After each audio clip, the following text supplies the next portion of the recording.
This week on Africa Weekly, we visit the midwives of Sierra Leone, the country with the world's worst maternity mortality rate. We take a ride on a customised matatu bus, which is becoming the transport option of choice for Kenya's youth. And we head to South Africa, where unemployed men from the slums around Johannesburg hunt game meat illegally on privately owned reserves to feed their families. But first, a summary of the stories that made the headlines this week. Light aircraft, jeeps and communication systems, just some of the equipment the United States delivered to Tunisia this week to help the country secure its borders and battle terrorism after a series of attacks by the Islamic State group. US Deputy Assistant Secretary of Defense for African Affairs Amanda Dory said the equipment was part of a $20 million package to bolster Tunisia's military capabilities. I am very pleased that the United States is able to provide Tunisia with surveillance aircraft that will improve Tunisia's ability to locate terrorists who attempt to infiltrate your borders. And in Tataouine, in the south of the country, on Thursday, hundreds of protesters marched against terrorism the day after 4 policemen and 3 suspected jihadists were killed during security operations near the capital and in southern Tunisia. The Tunisian government announced that 37 suspects had been arrested. The World Economic Forum kicked off in Rwanda on Wednesday as the continent's political and business leaders focused on the digital economy.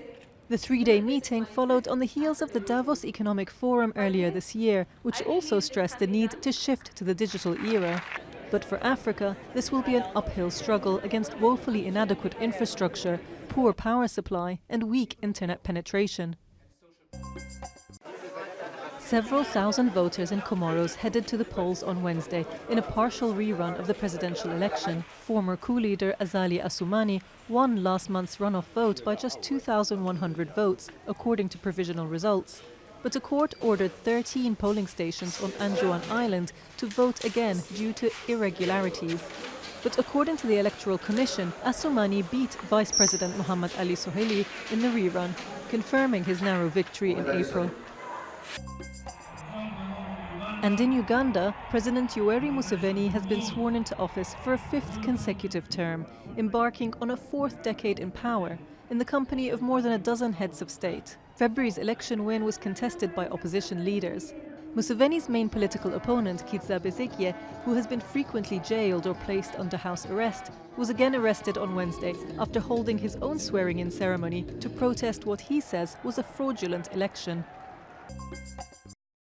Following a court ruling on Friday, tens of thousands of South African gold miners and their families will be able to pursue a multi-million-dollar class action against mining companies over silicosis, an often fatal respiratory disease contracted from inhaling silica dust while drilling rock. The decision opens the way for the current and former miners to sue about 30 companies for damages after suffering silicosis from dangerous underground working conditions dating back decades.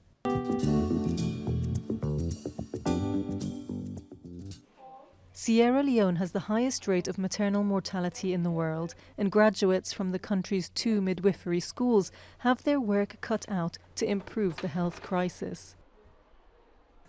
The Masuba School in Sierra Leone teaches its students how to bring life into the world. As part of their midwife training course, every pupil spends time working in a remote village, where one of the toughest challenges is overcoming people's resistance to modern medicine. People they don't believe in the hospital facility. They believe in the native medication thing. They cancel them. The nurses they talk to them, tell them the importance of being in the hospital. Even though some, if they tell them, they'll still refuse and they'll go home. I don't want to be in a hospital. I don't want to be in a hospital. Sierra Leone has the highest maternal mortality rate in the world, mostly due to early and frequent pregnancies. Yet still, the country has only 2 midwife training schools. They teach students how to raise awareness about modern forms of birth control, whilst respecting popular traditional contraceptive methods, such as feathers worn in the hair and plaited cotton bracelets. Culturally sensitive care. Because of the continent we find ourselves, we also want to respect culture. Because if you dispute this one, then you will not get them to use the modern type. So we encourage them that this one is good, but you back it up with a modern method of family planning. And with widespread female genital mutilation, which increases the risk of complications during childbirth, and the effects of the Ebola outbreak, which have strained already limited resources, the midwives have their work cut out. Supported by the UN Population Fund, the Masuba Midwifery School receives hundreds of applications each year. But a lack of space means there's a limit to how many midwives they can train.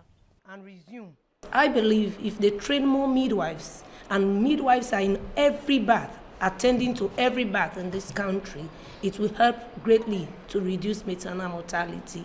Because with the training, me so far knowing the curriculum that we covers, teaching them the right attitude, telling them the importance of outreach and tracing defaulters in community and involving the community in giving care to our women and children. In a few weeks, 70 new midwives will graduate to be deployed straight to the front line in Sierra Leone's fight against a maternal health crisis.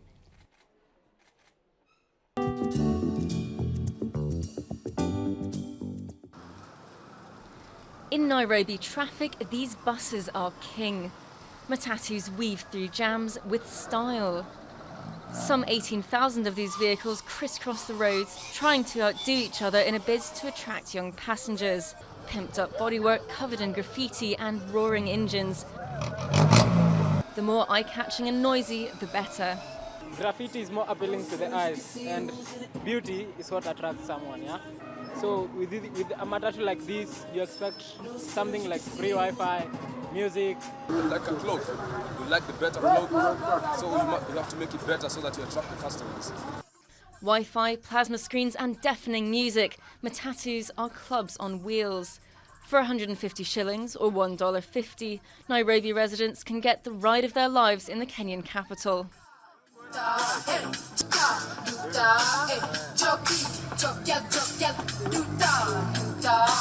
At the wheel, matatu drivers zigzag through chaotic traffic. Part rock star, part bad boy, they're often a hit with the prettiest girls in town. I'm not the one who always tell them sit here. They like us. Their choice. They like us. Before hitting the roads, matatus need several weeks of work.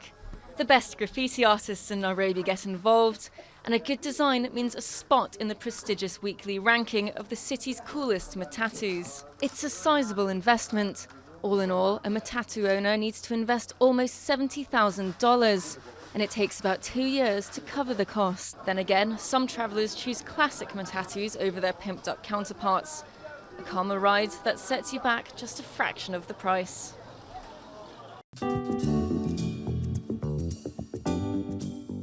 Funaboy, his fellow hunters and their dogs are tracking prey on a private game reserve outside Johannesburg. The early start means they stand less chance of being caught and a better chance of making a kill. The pack spots a herd of wildebeest, but this time the buck is too big and escapes. Funaboy is unemployed and has a family to support. If he gets caught, he faces a fine or jail time. Last time I was shooting the dog, but now they don't shoot the dog, just they take the cashew will go out with 500 or 1,000. Animal rights groups say the practice of hunting with dogs is barbaric, and that while a minority of hunters may be motivated by poverty and hunger, many aren't doing it for the money. It used to be more traditional where they would actually hunt for food, and it would be one or two guys going out with just a few dogs. Nowadays, what has happened, they're actually using it more as a sport and then actually using it as part of gambling as well. Back at the hunt, it's been 2 hours and the hunters haven't caught a thing. But the sun is rising now, and it's time to leave before they become the hunted.